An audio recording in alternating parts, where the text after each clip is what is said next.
The moment JD Vance stepped into the diner, the air shifted. Conversations died. Eyes turned. And then came the words cold, deliberate, "We won't serve you." A silence fell over the room, thick with tension. Most men would have walked out, maybe slammed the door on their way. But JD, he simply pulled out a chair, and what happened next left everyone in the diner stunned. JD Vance pulled into the parking lot of Mason's Diner, a small roadside restaurant in the heart of Springfield, Ohio. The neon sign flickered above the entrance, casting a dull red glow over the damp pavement. The air was thick with the scent of grilled burgers and freshly brewed coffee, seeping through the crack in the door each time someone walked in or out. He had heard about this place earlier in the day, best meatloaf and hand-cut fries in town, someone had told him. JD wasn't looking for anything fancy, just a quiet meal before making the long drive home. The bell above the door jingled as he stepped inside. The diner had the kind of charm that only comes with decades of history, worn-out booths with cracked vinyl seats, a counter lined with coffee cups that had seen better days, and a wall near the register filled with faded Polaroids of customers and staff over the years. At first, everything felt normal. And then it didn't. It was subtle, but JD could feel it immediately, the shift in energy. The woman behind the counter, Kara, according to the name stitched on her apron, had been mid-smile when she saw him. For just a fraction of a second, her expression changed. A flicker of hesitation. Not much, but enough for JD to notice. A few customers had turned their heads, eyes lingering a second too long before shifting away. A man in a worn leather jacket, halfway through his sandwich, leaned toward his companion and muttered something under his breath. Near the window, a woman in a flannel shirt set her coffee cup down just a little too hard, her gaze sharp before she looked away. JD knew that look. It wasn't curiosity. It wasn't recognition. It was something closer to unease. Kara smoothed a stray strand of hair behind her ear, her voice carefully polite. "Good evening. Dine in or take out?" JD let out a small, tired chuckle. "Dine in, if that's all right." Another pause. Too long for such a simple question. She glanced over her shoulder toward the kitchen. Then back at him. "I just need to check something real quick." One moment. And then she disappeared through the swinging doors, leaving JD standing there. That's when he knew. The diner had gone noticeably quieter. Not silent, there was still the faint hum of conversation, the scrape of a fork against a plate, the sizzle of grease on the grill. But the natural rhythm of the place had shifted. JD exhaled slowly. He wasn't naive. He had been in too many rooms, too many situations to not recognize what was happening. He could practically feel the judgment pressing in on him. It wasn't about a policy. It wasn't about staffing issues. It wasn't a misunderstanding. This was personal. From his spot by the counter, an older man in a faded blue work jacket, the kind that spoke of decades of labor, stabbed at his eggs. A little slower now. Across the room, a younger man, maybe in his 30s, leaned back in his booth, arms crossed, a smirk tugging at the corner of his mouth, like he was enjoying the show. JD let out a steady breath. He had options here. He could turn around, walk out, and let it go. Or the kitchen door swung open again. Kara had returned, but her hesitation was gone. This time, her expression was set. "I'm sorry, sir," she said, her voice firmer now. "We can't serve you tonight." It wasn't an apology. Not really. JD let the words settle in the air between them, thick and heavy. The diner was watching. The grill still crackled in the background. A chair creaked as someone shifted. A spoon clinked against a ceramic mug, but everyone was waiting. JD studied Kara's face. She wasn't angry. She wasn't rude.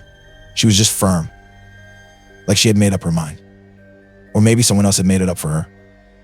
He flicked his eyes past her toward the kitchen window. Two cooks stood just beyond the counter, their expressions unreadable. He cleared his throat, keeping his voice measured. "Did I do something wrong?" Kara didn't fidget this time. "We just would rather not serve you tonight. No policy, no excuse." Just that. JD let his hands settle on his hips, exhaling through his nose. He had been in his fair share of uncomfortable situations. Political debates designed to trip him up. Heated interviews where every word was scrutinized. But there was something different about being turned away from a place as simple as a roadside diner. A cough broke the moment. JD turned slightly, meeting the gaze of the older man at the counter, the one in the blue work jacket. The man shook his head slowly, more to himself than anyone else, before stabbing at the last bite of his eggs. A few booths over, the younger guy, the one still smirking, shifted in his seat, like he was waiting for JD to react. JD took it all in. The eyes that darted away. The ones that lingered too long. The ones that held something sharper, something closer to satisfaction. He could feel the weight of the moment pressing on him. He could leave.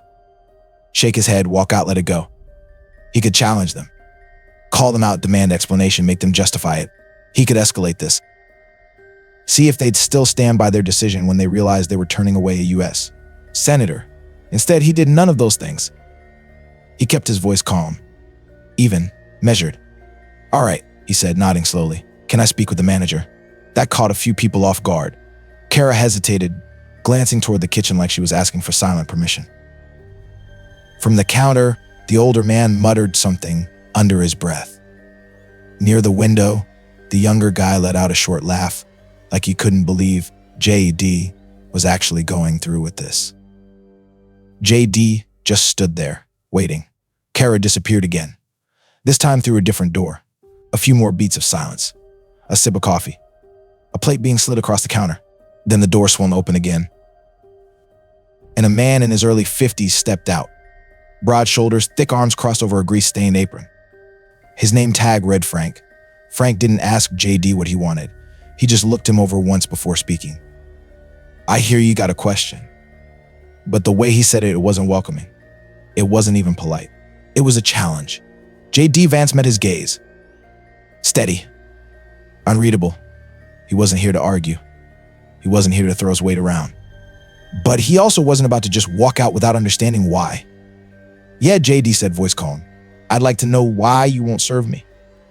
Frank exhaled sharply through his nose like he'd been expecting the question, but still wasn't in the mood to answer.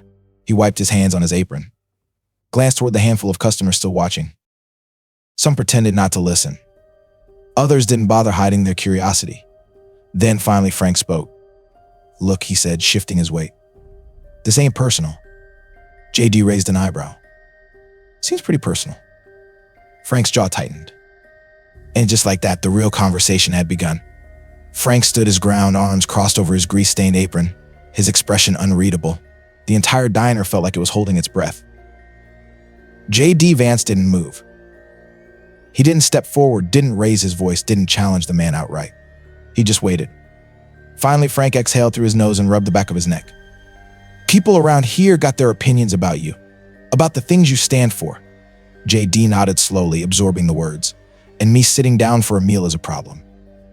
Frank didn't answer right away. He glanced toward the counter, where the old man in the blue work jacket had gone back to his eggs, chewing slower now. In the booth by the window, the younger man smirked again, shifting in his seat like he was waiting for the explosion. But JD didn't explode. He tilted his head slightly. "Be honest with me. Do you agree with this? Or is this just about keeping the peace?" A flicker of something passed across Frank's face, hesitation, maybe? It was brief, but JD caught it. Frank wasn't sure. Before Frank could answer, the younger man in the booth scoffed loudly, shaking his head. "Oh, come on. This ain't that deep. You're just not welcome here. Simple as that." JD turned his gaze toward him, studied him for a moment. The guy was in his early 30s, with a smug expression and a posture that screamed provocation. He wasn't interested in the situation being resolved, he wanted a reaction. JD didn't give him one. Instead, he looked back at Frank. "I've got no problem leaving if that's really what you want." The words hung in the air, giving Frank a chance to take a breath, to reconsider, to push back against whatever pressure had led to this moment. Frank's gaze flicked toward the kitchen, then back to JD. Finally, he let out a sigh. "I just don't want things to get ugly." JD nodded, his voice steady. "Neither do I." For a long moment, neither of them spoke. JD could have walked out right then and there. He could have shaken his head, turned around, and left them to their judgment. He could have made a call, turned this into a headline, let the internet do what it does best. But instead, he did something no one expected. He pulled out a chair and sat down. The tension in the diner tightened like a coiled spring. JD didn't slam the chair down. He didn't puff up his chest or raise his voice. He simply sat, resting his hands on the table like he had all the time in the world. No one knew what to do with that. Confrontations usually ended one of two ways: either someone stormed out or someone backed down. But JD wasn't doing either. Frank looked at him, blinking once, as if trying to process what had just happened. "What the hell are you doing?" The younger man at the booth blurted out, his smirk faltering. JD shrugged. "You don't want me here." "I get that. What I don't get is why." A low chuckle came from the younger guy. "This guy's got nerve." JD ignored him. He stayed focused on Frank. "So let's talk about it." Frank still stood by the chair across from JD, gripping the back of it like he wasn't sure whether to sit down or throw it across the room. The diner was dead silent now. Even the cooks in the kitchen had stopped what they were doing, watching the scene unfold. Finally, Frank let out a slow exhale. And then, against all expectations, he pulled out the chair across from JD and sat down. The younger man in the booth scoffed again. "You gotta be kidding me." JD turned toward him, his voice even. "You seem to have a lot to say about me. Go ahead. Say it." The guy blinked, caught off guard. That wasn't the reaction he was expecting. "What do you mean? You want me gone? Fine. But you've got the floor. Say what you need to say." The diner was so quiet now that JD could hear the hum of the refrigerator behind the counter. Frank ran a hand over his face. "This ain't what I expected tonight." JD let out a tired chuckle. "Me neither." But for the first time, the tension wasn't just about division. It was about something else. Something closer to understanding. Even those who had pretended not to care were listening now. Sneaking glances over their plates, holding their breath, the younger man in the booth looked uncertain now. "You really want to know what people think of you?" he finally said. JD nodded. "Yeah, I do." The guy leaned forward, his arms resting on the table now instead of being crossed over his chest. "They think you're full of it." JD didn't flinch, didn't react. He just tilted his head slightly. "They think you talk about working class folks, but you still play the game. That you make promises like every other guy in a suit. And when it comes down to it, nothing ever really changes." Frank exhaled through his nose. "And they don't forget." JD nodded slowly. "I get that," the younger guy scoffed. "That's all you're gonna say?" JD turned toward him. "What else do you want me to say?" "I don't know, man." The guy shifted uncomfortably now. "You're supposed to argue. Defend yourself. Say something." JD leaned forward slightly, his voice calm. "You already made up your mind about me before I walked through that door. You wanted me to get mad. You wanted me to fight back so you could feel justified." The guy's mouth opened slightly, but nothing came out. JD continued, his tone steady. "But what if I told you I know exactly what that frustration feels like?" He looked back at Frank. "You said nothing changes. I know that feeling. I grew up in it. I watched people around me get left behind. Hell, I felt left behind. And yeah, I went to school, did things people never expected me to do, but that doesn't mean I forgot." Frank's fingers tapped lightly against the table. His expression was unreadable now. But he wasn't dismissing JD anymore. He was thinking. And the entire diner was still listening. From the counter, the old man in the blue work jacket muttered, still staring at his coffee, "Damn shame when a man can't even get a burger." The tension cracked just slightly. A few people smirked. Even Frank let out a quiet chuckle, shaking his head. JD turned back to him. "So what now?" Frank exhaled slowly, rubbing his hands together. He looked toward the kitchen where the cooks were still watching, then back at JD. Finally, he made a decision. Frank stood, looked toward the counter. And then, in a voice loud enough for everyone to hear, he said, "Mary, get him a menu." For a brief second, the diner froze. The younger man in the booth, the one who had been the loudest critic, let out a scoff, shaking his head like he couldn't believe what he just heard. A couple of customers exchanged glances, unsure of how to react. Even Kara, standing behind the counter, hesitated before reaching for a laminated menu. Frank didn't repeat himself. He just stood there, arms crossed, waiting. JD Vance didn't gloat. He didn't smirk. Didn't revel in the moment. He simply nodded. Appreciate it. Mary, the waitress, a woman in her mid-40s with tired eyes and no-nonsense demeanor, walked over and placed the menu in front of him. She didn't say a word, just stood there for a second before muttering, "We make our coffee strong here." JD picked up the cup she had placed on the table earlier, took a sip, raised an eyebrow. "I can tell." A few people chuckled quietly. Not much, but something. The air was different now. Not completely at ease, but the rigid hostility had cracked. Frank slowly lowered himself back into the chair across from JD. The younger man in the booth, still sitting with his arms crossed, let out a short, humorless laugh. "This is ridiculous." JD glanced at him. "Why?" The guy gestured vaguely around the diner. "You think sitting here makes a damn bit of difference? You think anyone here's gonna suddenly trust you just because you pulled up a chair?" JD leaned back slightly, considering the question. "No, I don't expect that." The guy scoffed. "Then why are you still here?" JD took another sip of his coffee before answering. "Because walking out would have been easy." Frank exhaled through his nose, rubbing a hand over his face. "You ever had this happen before?" he asked. JD set the coffee cup down. "Being turned away from a place like this?" Frank nodded. JD thought about it. Not just a rejection, because rejection was part of the job. Public office wasn't for the thin-skinned. But this? Being denied a seat in a roadside diner, he shook his head. "No, not like this." Frank nodded slowly, like that confirmed something he had already suspected. "And yet you stayed." JD met his eyes. "Yeah." Frank let out a short, dry chuckle. "Most guys in your position would have walked out. Made a fuss. Maybe called a lawyer. Maybe made sure this place was plastered all over the news by morning." JD smirked slightly. Thought about it. Frank actually laughed at that, a genuine laugh. For the first time that night, but then his expression hardened again. "You're not going to change everyone's mind." JD nodded. "I know." Frank exhaled deeply, rubbing the back of his neck. "And I can't promise I won't regret serving you tomorrow morning." JD grinned. "That's fair." From the counter, the old man in the work jacket, who had been mostly silent all night, spoke up again. 35 years in a factory. JD turned to look at him. The old man set his coffee down with a soft thunk. "I watched my neighbors lose their jobs. Watched whole families pack up and leave because there wasn't anything left for them. Watched politicians show up, shake a few hands, tell us they understood, then drive back to wherever the hell they came from." His voice wasn't angry. It was tired. JD met his eyes. "And do you think I'm one of those politicians?" The old man studied him for a long time before shrugging. "I don't know."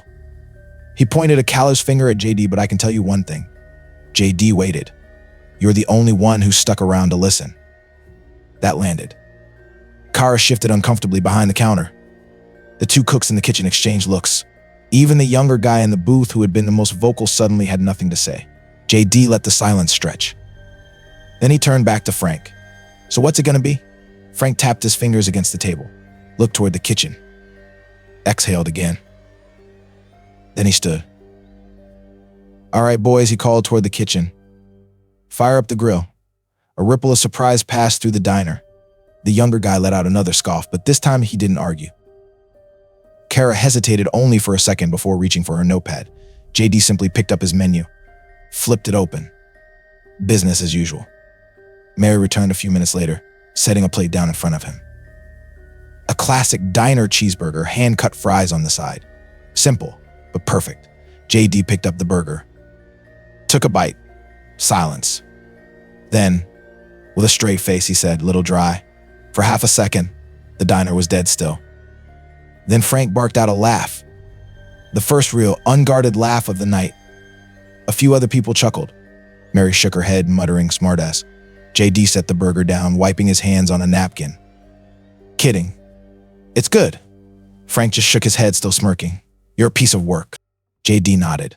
I've been told. The younger guy in the booth didn't say anything. But there was something different in his expression now. He wasn't sold.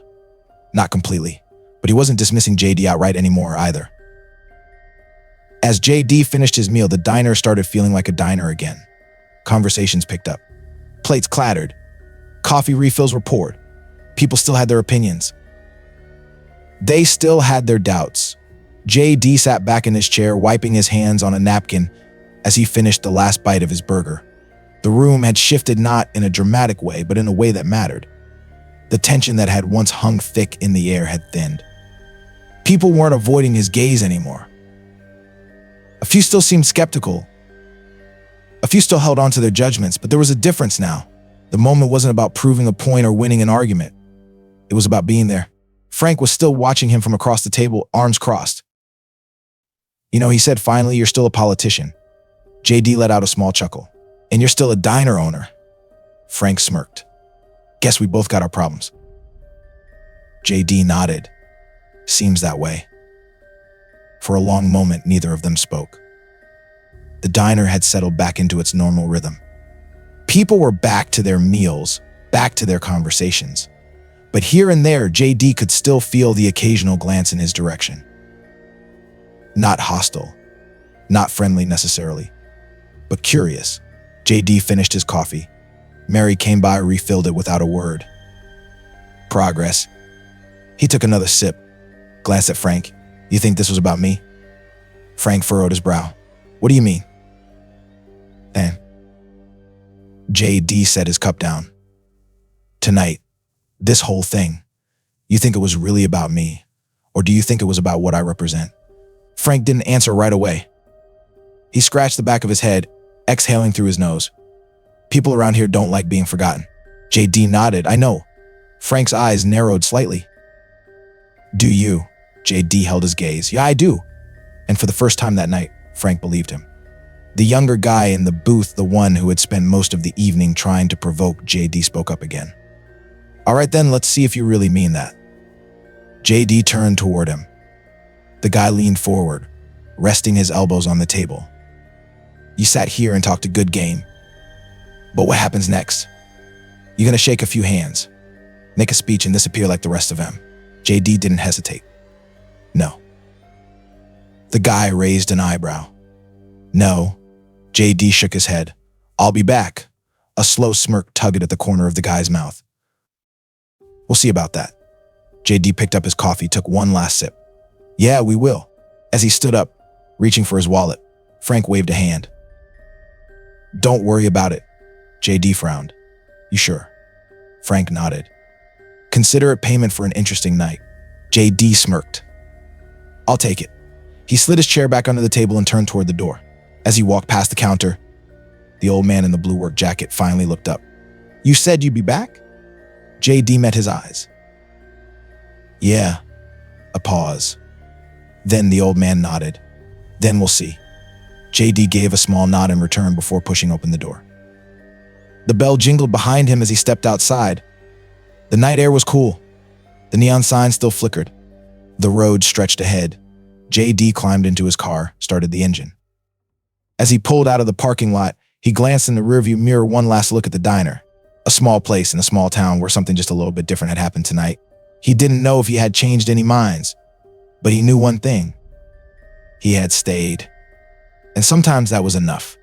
Most people, when faced with rejection, do one of two things: fight back or walk away.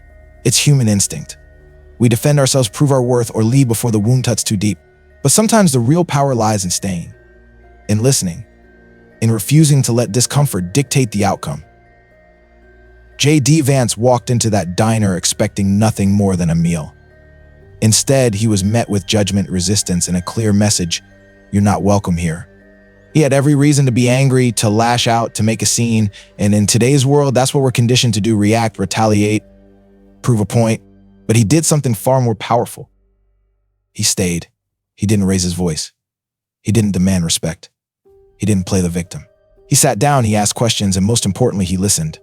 And in doing so, he changed the conversation. This is where the lesson lies. How many times in life do we let rejection define us? How often do we let one closed door become the reason we stop knocking? We live in an era of division, people retreating into their own corners, shouting across the lines, certain that the other side won't listen. But what if we chose to stay? What if instead of reacting, we asked why? Why do people feel the way they do? What are they afraid of? what pain or distrust fuels their judgment. The truth is, real change doesn't happen in shouting matches.